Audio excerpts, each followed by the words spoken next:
we need to talk about anchoring. So in persuasion, one of the persuasion techniques that you'll notice professional marketers and salespeople use is called price anchoring. So that's where they will often present a higher priced option alongside a lower priced one to make the lower price seem way more affordable and appealing. Now, usually there is no intention for you to choose the higher priced option. It is there simply for price anchoring. You'll also see if you've ever bought software, if you've ever bought from any kind of e-commerce site, one that looks like it's well put together, they will use price anchoring as well. So what they will do is they will have most popular. So they'll have three, right? So they'll have one that's like really cheap and basic, then one that is way more expensive, and then they'll have the most popular or best offer or best value. Well, it is being anchored by these two bookends. Now that we're mixing metaphors here, but this is what's happening to you. This is what they're doing to you. Now that you know it, you're going to be immune to these little persuasion techniques. Even though you know Robert Cialdini and others have written about them, you know that they work. You know that they could work on you, but you get your agency back. That's what the point of this channel is. Well, one of the points of the Daily Persuasion show with Joshua Lisec is to enable you to take back control of your life, your behaviors, your habits, your urges even, from those who are trying to persuade you, while at the same time allowing you and enabling and empowering you to be even more persuasive, ethically, morally, and legally so, in your life and in your business, so on and so forth. Okay. Now, in culture and politics, price anchoring is also used, and you need to be aware of this as well. And it's often used to manipulate, to get you to vote a certain way, to get you to think a certain way, to get you to feel like something is okay or is not okay. Are you familiar with the Overton window? So the Overton window by a fellow named Overton. Imagine that there's a range of acceptable discussion points, acceptable conversation topics, acceptable opinions to have and to express in public. Imagine it's a range, okay? Now, this is a range of all of the potential opinions that could be had, all the potentials over there, okay? Imagine all of those. Got them? Okay. This is the acceptable range. The Overton window is this right here. It's okay to talk about this. I heard Patrick Bet-David say something the other day. Well, I'm not the biggest fan of his because of what his company does, what they really do, that they don't talk about. Regardless of that, I can still give cred where cred's due. Patrick Bet-David said that the most important people talk about religion and politics when they're together. So notice the Overton window, paraphrasing Patrick Bet-David now, the Overton window does not allow you to talk politics and religion in polite company. Even though when VIPs get together, when important people get together, when movers and shakers, game changers, and decision makers get together, that's all they're talking about is religion and politics. So notice how we have anchoring. It's similar to price anchoring right here. It's like good person anchoring. Best value. Polite people, good people, friendly people, nice people. They leave religion and politics out. Now that's for the highest price. That's for the lowest option. You want the best value right here. The Overton window is anchoring. Do you see that? It's the best value as opposed to those other things that are outside of it, right? You've seen those pricing tables. There's pricing tables all out there and available. This is wild. This is wild. Now you're realizing that all politics is marketing and sales. All politics and marketing and sales and culture is all persuasion. I'm now thinking about that meme. Wait, you mean it's all persuasion? Always has been. Yeah. Religion is persuasion. Everything is persuasion. Biology is persuasion.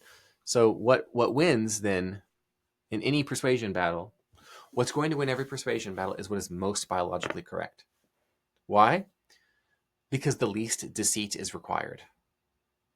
The least deceit is required. The more deceit, the harder it is to win a persuasion game over the long run with the most people. Therefore, Lindy religions like Christianity are true from a biological perspective alone. Think about that. Think about that. And while you're thinking about that, recognize that you can shift the Overton window. You can. Watch this. In the 1990s, the Overton window used to allow open criticism in the United States. The Overton window used to allow political leaders of both parties in the United States, Democrats and Republicans, to criticize immigration policy, to criticize immigrants, and speak about immigrants as populations, and to say things like illegal immigrants and their families need to be deported immediately because they're bringing crime. They're taking jobs from Americans. Everybody used to be able to say that in polite company in the 1990s. Look up speeches from Democrat leaders that they would say these sorts of things. Al Gore, Bill Clinton would talk like this in the 90s. And then 2000s, 2010s, you begin to see wokeness emerge and the Overton window gets narrower. And then you have someone like Donald Trump he's basically a 1990s Democrat. He's saying what Democrats said in the 90s, but it's outside the Overton window. So you see the issue there? Notice how separation of church and state has become such a big thing. It really has been really talked about in the 80s and 90s since the emergence of like the moral majority, for example, and conservative values and this sort of language, okay, that has been used. And it's a way to close the window, really to close the Overton window of what religious, particularly Christian, not Muslim or Jewish. That's what's interesting.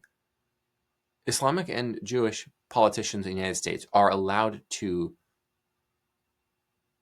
join mosque and state, synagogue and state. Christians are not allowed to join church and state. Isn't that interesting? You can have Islamic politicians locally running city councils, mayors, congresspeople, and talk about how important their faith is to their voting decisions and their priorities. But the Overton window is wide open for them, but it's closed for Christians, particularly white Christians in this country. And I think that has to do with the fact that we have been enduring an irregular communist revolution in the United States, communism being inherently anti-Christian. I am the co-author of a New York Times bestseller on exactly this, unhumansbook.com. And it's called Unhumans because one of the tactics the chief tactic of communists throughout history has been to unhuman their opposition, their target. So this means alienating them from their human rights protections, eliminating their dignity, so that it becomes okay to deprive them of life, liberty, and property in reverse order. So what communists do is they take your stuff, slowly then all at once, then they take your civil rights from you, slowly then all at once, and then they take the lives of those most important to you, your family, friends, and then your own. This is what they do every single time. I say over and over in the book. And they do this because they will say, you're the oppressor. You're bad. You've been in charge for all this time. Let someone else be in charge. So look at all these things evil white Christians did. Look at this. Look how evil they were for so long. Bad, bad, bad. So their Overton window needs to be narrow. But non-white Jewish people and non-white Muslim people, they've been just so oppressed by you evil white Christians. Therefore, you deserve more power. You need the Overton window to make things fair and equitable and just. This is the sort of language that they use. But now I say back to them, wait a second. You're still pro-oppressor, aren't you? You're still pro-oppression. You just want someone else to be the oppressor doing the oppressing, right? And they will say, yes. Because communists, whatever they call themselves, and this is what's going on in this country. They're not calling themselves communists. They're not calling themselves Marxists. Now, Kamala Harris's father sure did. Shoot. Talk about a preview, huh? The communists nowadays, they will call themselves liberals, progressives. Sometimes they'll admittedly call themselves leftists or left-wing, Democrats even.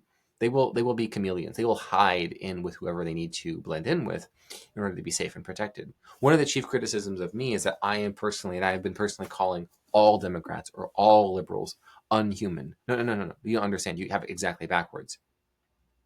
The people with the dark hearts of atheistic, murderous communists, they're blending in. They're calling themselves socialists and progressives so that socialists and progressives will not attack them.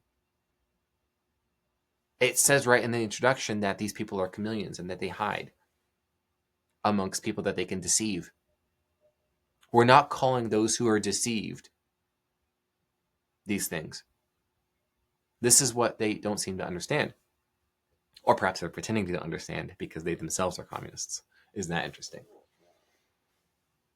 All this from price anchoring software products, internet marketing persuasion. All this from one little thing. I mentioned earlier that you can do some price anchoring yourself. And that's where you can shift the Overton window. You can. Where you can say something that is deemed outside the window, and you say it loudly and often to make it okay for others to repeat too. You can yank the Overton window up further. Imagine, if you will, play an averages game. Imagine you have 5 numbers that are all number 1. What is the average of each of these numbers? Well, it's 1, isn't it? Now imagine you show up and you're number 9. Watch this. 9 plus 5 is what? 14. 14 divided by 6 to create the average. It's bigger than 2, isn't it? Simply by inserting an extreme, you have increased the average. Isn't that interesting? Isn't that interesting? That's what the book Unhumans does, by the way, is it calls out the murderous far left of the last 250 years. It calls them by the very thing that they do. They unhuman their enemies, many times women and children. It's a dark book.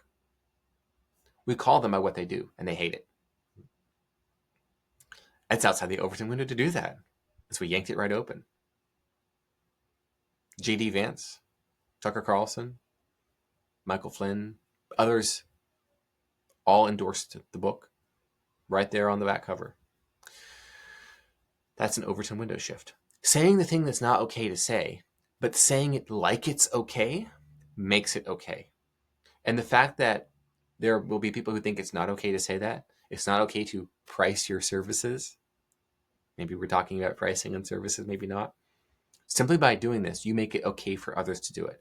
And the fact that there are those who say, you can't say that, will make it more popular. That will be marketing your opinion for you. And it will reach people who say, oh, it's okay to say that? I didn't know that. I have that opinion. And here's someone saying it in public and they're drawing all the fire. It's okay for me to say it now. Because I will draw less fire than I thought because they're already drawing the fire, metaphorically speaking. Or, wow, that person has my opinion they're being attacked for. I need to help them. I need to join in. I need to say it too. The Overton window has shifted. One of the points that the book makes is the fact that we believe that Derek Chauvin was incorrectly imprisoned. That the conclusion of that trial related to George Floyd was incorrect. And it used to not be okay to say that, especially not in 2020, 2021, even recently. And we come out and say that. And then the fact that George Floyd was alive when he was taken to the hospital, still breathing, still had a pulse, was alive. People generally think that Derek Chauvin literally committed homicide there on the street. That's what is believed. And anything that disagrees with that is outside the Overton window. So along come Jack Posobiec and Joshua Lisec, and we yank it up and open. By doing this, you will make it okay for other people to share this opinion. Someone's got to go first. Someone's got to do that price anchoring. Someone's got to change the average number. Someone's got to be number 9 in this scenario. And I would argue that the most persuasive person is going to be the first person to do that. And I don't see any reason why that person